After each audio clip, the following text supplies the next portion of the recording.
Hello Capricorn, this is Inspire 2016 with your weekly tarot reading for the week, commencing the 18th of September until the 25th of September 2023. The first card for you is representing, how do you feel about yourself? Your card is the Seven of Swords. You may be tempted to sneak away from a particular situation that is not working for you anymore, rather than dealing with it head on. As you do not feel ready to deal with the issues, you are aiming for a solution where you can just escape and not have to worry about it all. Are you trying to run away from commitment, responsibility, hard work or love? You may be procrastinating, letting problems slip and become worse because you do not want to deal with them. Sometimes you just have to face what has to be faced. So, the question is this realistic? Will this escape really accomplish what you want to and need to accomplish? Will it address the fundamental issues at hand here? The likely answer is no, and it may simply be an easy way out for now. You might think you have gotten away with something, but have you? What impact has your actions had on other people?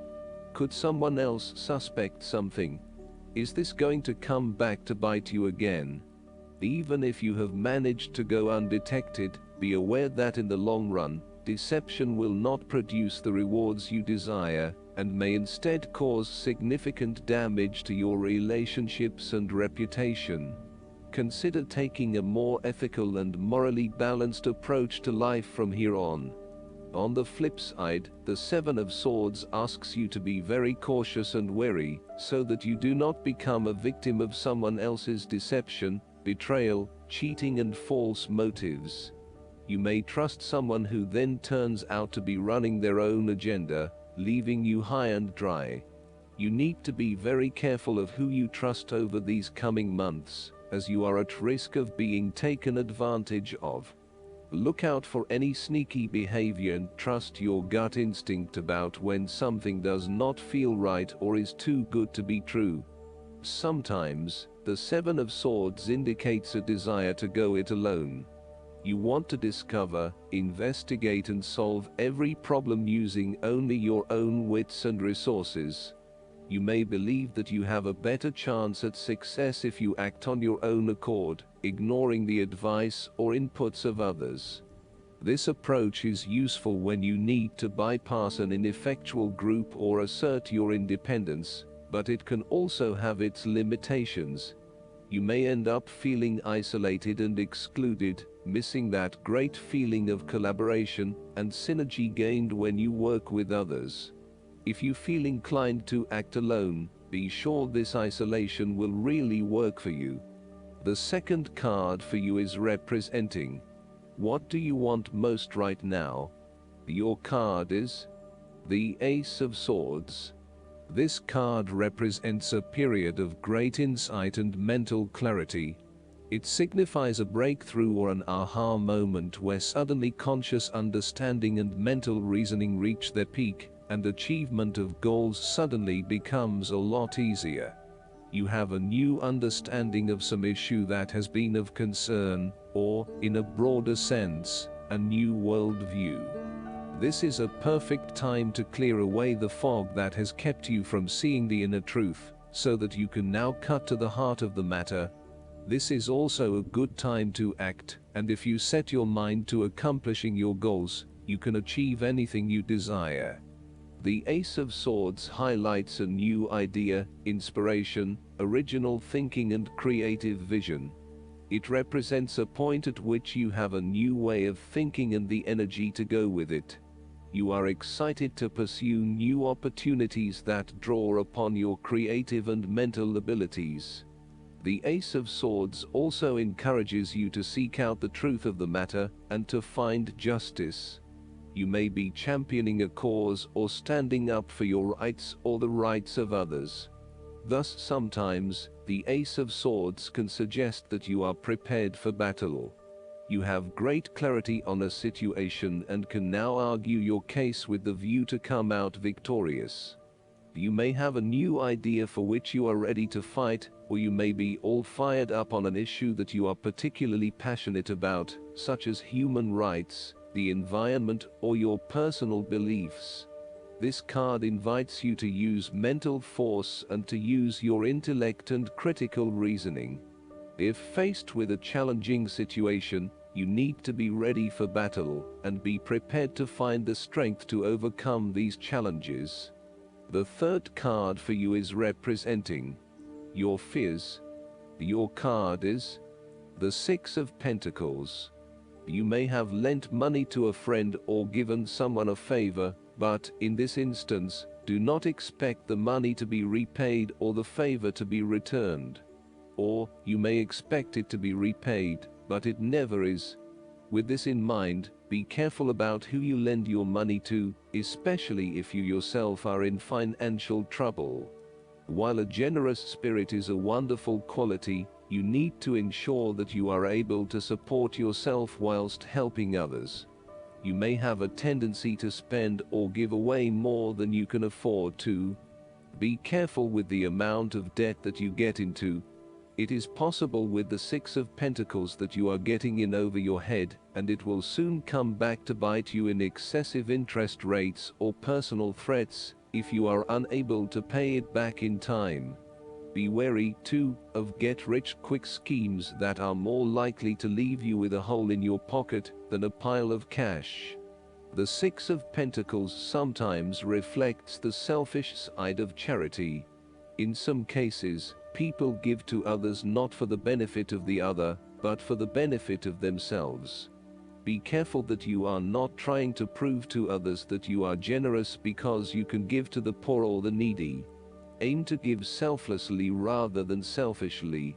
The Six of Pentacles also suggests that one partner is doing a lot of the taking, but not a lot of the giving, thus creating an inequality in the relationship. You need to be careful that your generous spirit is not being taken advantage of, and that you are not always the one making compromises for your partner's benefit. The fourth card for you is representing what is going for you. Your card is the Four of Swords. This is the time build up your mental strength. Meditate and spend time in a calm atmosphere. You need to replenish your strength and spend time in spiritual thinking. You need to rest and relax. The Four of Swords is a reminder that after every crisis and before every new challenge, there is always a time of relaxation and contemplation. Constant stress and tension will break even the hardest and most resilient of people, but brief periods of rest enable you to refresh your energy, concentration and focus, ready for the next challenge. These rests should be used wisely to heal the body and ready the mind. The Four of Swords is also a sign that you can stop worrying, put down your defenses and take a breather from the chaos around you. For the moment there is a truce, and you can catch your breath without being attacked again.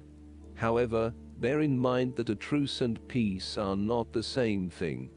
The Four of Swords is a guarantee that challenges will return to your life as soon as you are ready to face them, so make the most of the stillness and quiet you have earned, but never lose sight of the fact that the battle is not yet over, and that there is still work to be done. This card suggests that now is the time to rest from some difficult times, perhaps the trauma of breakup or departure, relationship or family problems, financial and health worries, stress and conflict. Take a break. This is also not the time to make decisions, particularly when you are at your most vulnerable. The fifth card for you is representing what is going against you. Your card is the Six of Swords. You are trying to physically and mentally move from any past experiences which you know that have not been helping you. It is clear that you are experiencing some challenges in doing this, and no matter how hard you try to leave the past behind you, it keeps catching up with you. It is like there is something pulling you back to where you have come from, rather than allowing you to move on to new territories. What is hard is that there are a lot of unresolved issues from the past, which you had hoped you could just leave behind you, but they keep rearing their ugly head and preventing you from getting to that new place of being that you really want to be. There may also be moments when you doubt whether you are making the right decision in leaving behind your past, but this card gently encourages you forward, reminding you that you are heading towards a better future. This card may also suggest that you are resisting this necessary transition. Perhaps you feel that it has been forced upon you or that you were not included in the decision to move. For example, your partner may be required to relocate for work, and you must go along with him or her. What is important is that you look at the benefits of the transition, rather than focusing on the drawbacks, so that even if this transition is out of your control, you can at least look forward to something and get some sort of personal value out of it. In a relationship reading where the relationship is relatively new, the Six of Swords may indicate that you have not moved on from a past relationship and are carrying a lot of baggage with you. You need to work hard at leaving this behind you, otherwise it will continue to plague your current and future relationships. The last card for you is representing the likely outcome that you may have. Your card is the Page of Wands. You are experiencing a creative restlessness within you that is just waiting for some sort of expression, or you may be on the verge of some sort of discovery or new phase of life. The Page of Wands represents the sudden creative spark that comes to you, suddenly and unexpectedly, and that starts you down the road of a new creative vision. Thus, he encourages you to express yourself and your individuality with light-hearted abandon. Listen to your unconscious mind and follow your creative urges, even if you are worried about being the lonely voice crying out in the wilderness. With persistence and a balanced perspective, even the immature desires of the Page of Wands can be transformed into a beautiful creative vision that can change the world. Similarly, the Page of Wands indicates that you need to be positive and spontaneous, but not overly impulsive. Your enthusiasm impresses others, but if you become impatient or quick to anger or lose interest, you will put others offside, and you will waste time in your creative projects. With the Page of Wands, you are inclined to give anything and everything a go. If you are enthusiastic or passionate enough, you embrace the opportunity to start out on a new journey or project and see where it takes you. You do not necessarily have a solid plan in place, nor do you really know where you are headed, but you do know that you are excited about the possibilities. You are enjoying being busy and involved in various activities and projects. You like the freedom of being able to choose what you will work on today, and hopefully it is different from what you worked on the day before. Last but not least, the guidance card for you is the Divine Guidance. Trust and follow your intuition. It is God and the angels speaking to you. You are being divinely guided right now.